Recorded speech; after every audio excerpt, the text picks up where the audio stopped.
बच्चों, आप सभी का इंग्लिश पाठशाला में स्वागत है। अभी हम बात कर रहे हैं कंजक्शंस की। कंजक्शंस के 2 टाइप हो रहे हैं, जैसे कि वाइल और यट।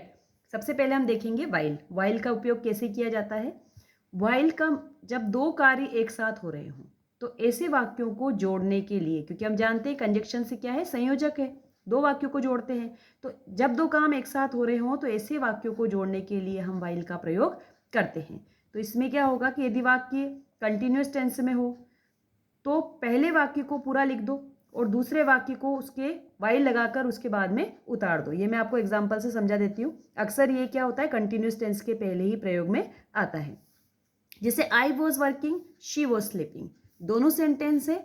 हमें क्या करना है कि पहले सेंटेंस को एज इट इज लिख देना है और बीच दोनों काम एक साथ हो रहे हैं कि आई वॉज वर्किंग और शी वॉज स्लीपिंग।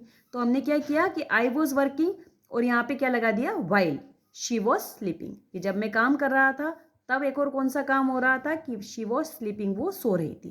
तो ये दोनों काम एक साथ हुए हैं, इसलिए हमने क्या किया, इसमें वाइल का उपयोग किया है।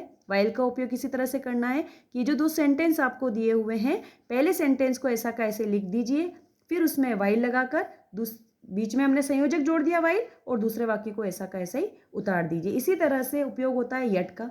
यट का अर्थ जो है उसका मतलब होता है फिर भी, के बावजूद भी।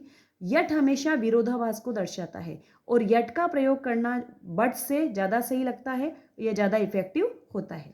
जैसे I shall come, they will not be happy.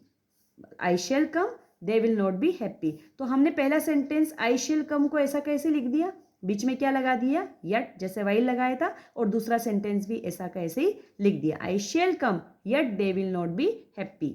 मैं आया लेकिन वो खुश नहीं हुए।